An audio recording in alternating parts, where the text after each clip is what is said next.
பணியமான ஆணை வழங்கிய முதலமைச்சர் ஐயா அவர்களுக்கு நன்றியை தெரிவித்துக் கொள்கிறோம்.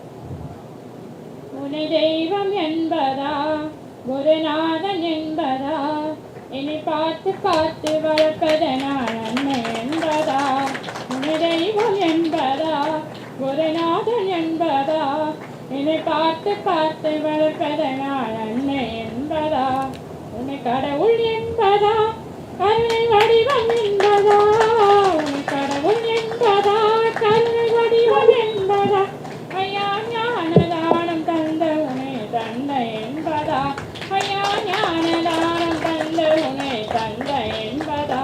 நன்றி. செய்திகளை உடனுக்குடனும் துல்லியமாகவும் தெரிந்து கொள்ள சப்ஸ்கிரைப் பண்ணுங்க.